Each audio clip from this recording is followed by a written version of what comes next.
Lately, I have been playing quite a bit of Wuthering Waves, and after completing and fully catching up to the main storyline, I found myself rewatching and figuring out what exactly happened to Cartethyia, Imperator and Leviathan before and during our stay on Rinascita.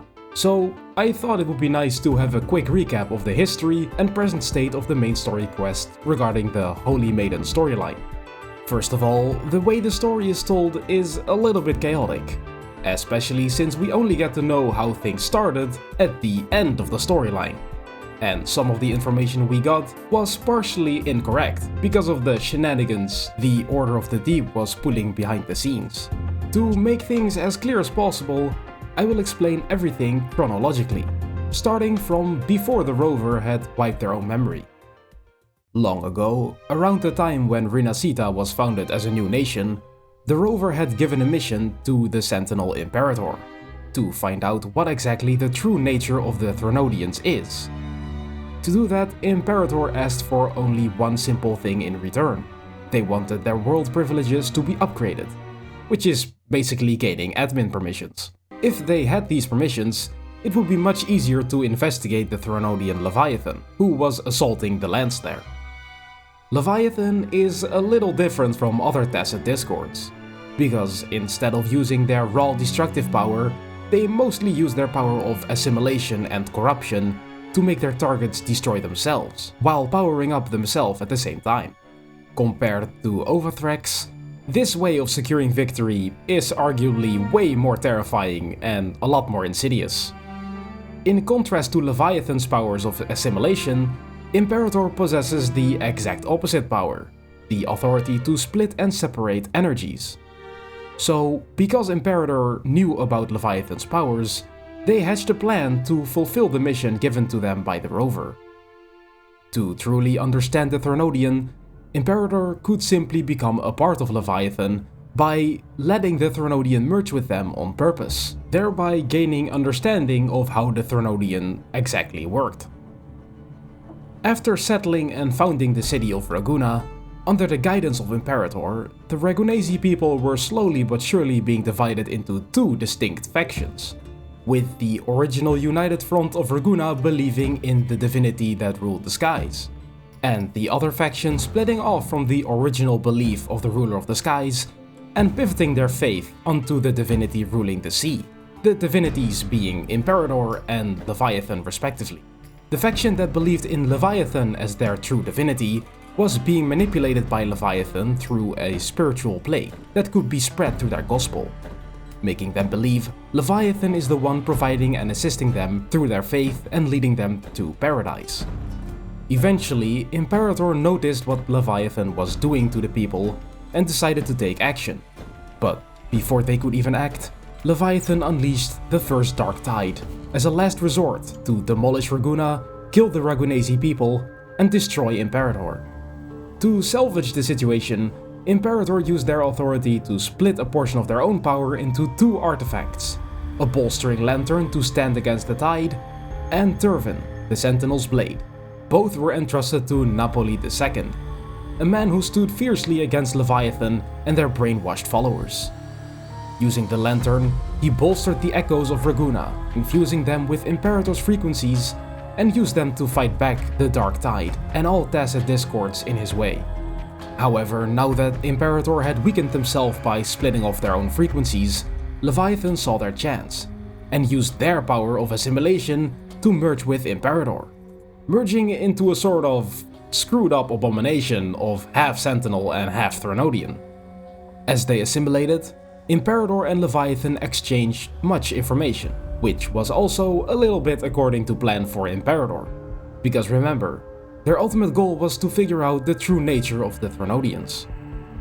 Because of this whole fusion process, Imperator could see in Leviathan's thoughts that as long as civilization exists, Threnodians will never truly disappear, and even Leviathan themselves didn't know how they could be destroyed.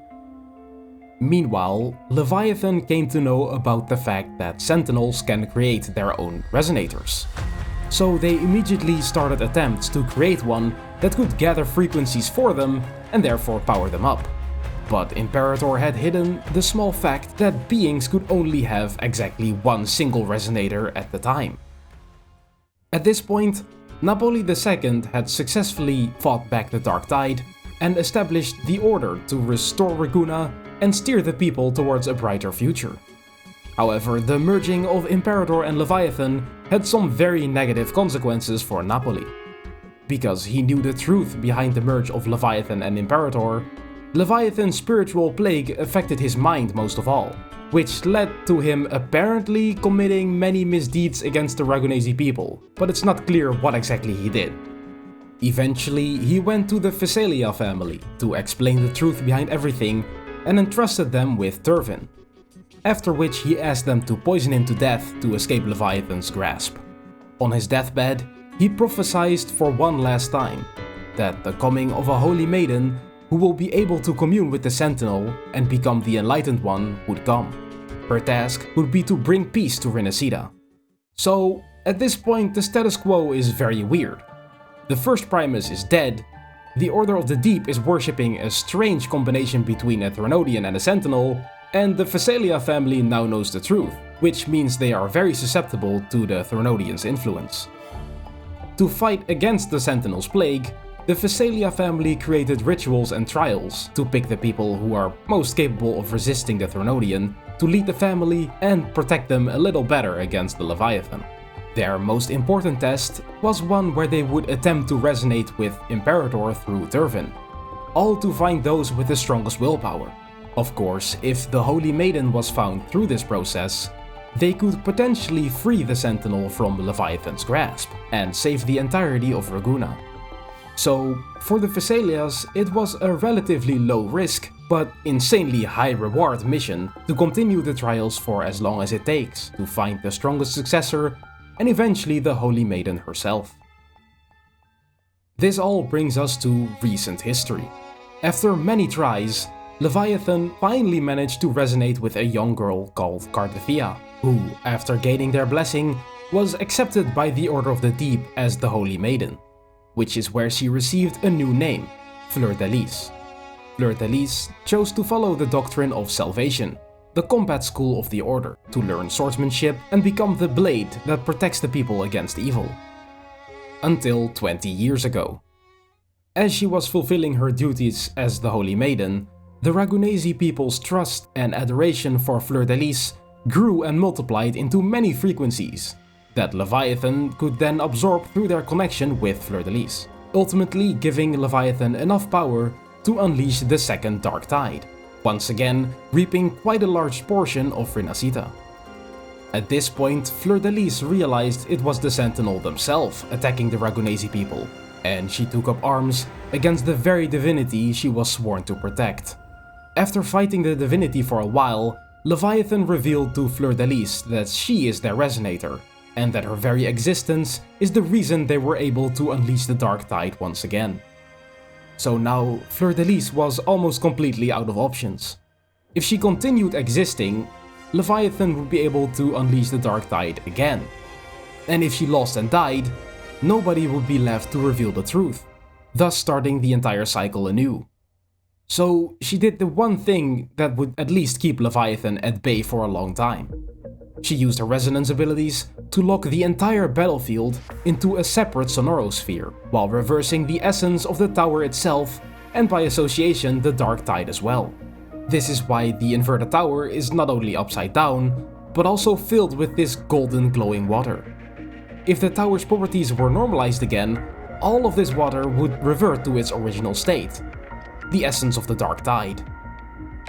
Now locked inside of a separate dimension, Fleurdelys and the divinity were locked in an intense and endless fight. Meanwhile, the Physalias had their very first real breakthrough, with the resonance between Turvin and a girl from their main family branch, Cantarella. She was the first to successfully resonate with Imperator using Turvin, and this was what Imperator has been waiting for. Because Imperator and Leviathan were sharing a single body, they could only have a single resonator. But there was a loophole. Since they were technically speaking still two separate entities, Imperator still had the right to resonate with someone. If they managed to resonate while they already had a resonator, They would overload, and the frequencies of Imperator, Leviathan, and Fleurdelys would be ripped apart, completely destroying all of them in the process. But Cantarella had a plan of her own. While her and Imperator's frequencies were resonating and amplifying each other, instead of taking all that power into herself and completing the resonance, she returned all of it into Imperator, allowing them to regain control over their shared body with the Leviathan for a brief moment. Immediately, Imperator allowed Fleurdelys to kill the body they shared with the Thronodian. But Leviathan had one last plan of escape. They used their connection with Fleurdelys to assimilate into her. In order to survive this spiritual and mental assault, Fleurdelys used her resonance power to split off a part of her. This was the cartethyia we met from the very beginning. Then, the part of her that was left behind, Fleurdelys, split her own resonance power to be able to resist Leviathan for as long as possible. These powers were sealed into two different swords. Her own blade, the Sword of Virtue Haltier, contained her own and a part of Imperator's resonance. And the Blade of Discord Hawknis contained another part of her own resonance and a part of Leviathan's resonance. The cost of her using her powers in this way was that because her own frequencies were split and sealed, a part of her own memories were split and sealed as well, which brings us to the present. On our journey through the Avenolium, we gathered the different swords and freed the resonance inside of them, storing them in our Tacet Mark, restoring Cartethia's memories, and absorbing both the Leviathan's and Imperator's powers in the process. Both Fleurdelys and Cartethyia wish for the Sentinel to be destroyed and trapped forever. But according to Cartethyia, the only way to make that happen is by re-merging Fleurdelys, Cartethyia, and Leviathan into one being, and then killing them all, thereby trapping Leviathan in a lifeless body, essentially killing it. But Rover doesn't like the plan, so they try something different. To be completely honest, it's not very clear what Rover is trying to do exactly, but my guess is that they try to separate Fleurdelys and Leviathan from each other through Cartethia's connection with Fleurdelys. But Leviathan's frequencies were so big and numerous that it was too much to handle for Abby, causing the energies to be forcefully ejected and returned to Fleurdelys, after which Rover had to confront Fleurdelys by themselves.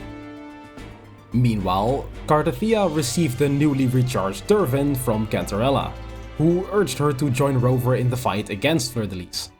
As for Fleurdelys, she had been fighting against Leviathan and the Dark Tide inside of her mindscape for so long, the only way out she saw was to be destroyed by someone powerful enough to kill her, while she tried to resist the Thronodian's madness.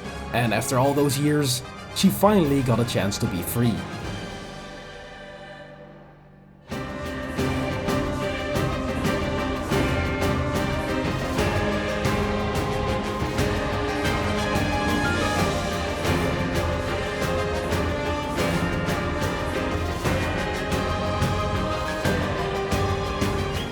During the fight, Cartethyia saw that the only way to save Rover was to give them more power, so she used her resonance power one last time to split all of her frequencies and assimilate them into Rover's Tacet Mark, and through her death, gave them not only the means to resist Fleurdelys' overwhelming might, but newfound purpose as well.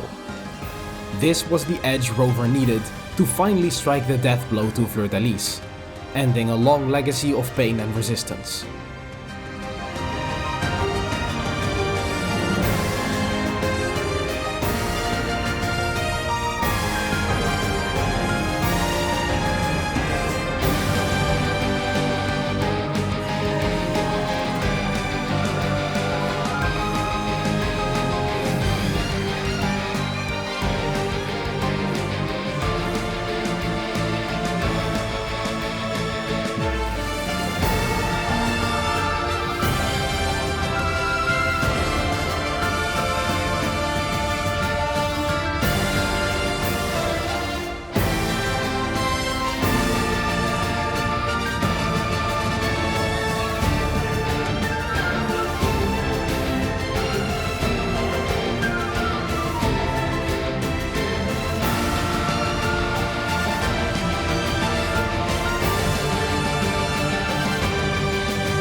After Fleurdelys' death, Imperator reveals that they don't have a lot of time left to live, since only their core managed to survive in Fleurdelys' body.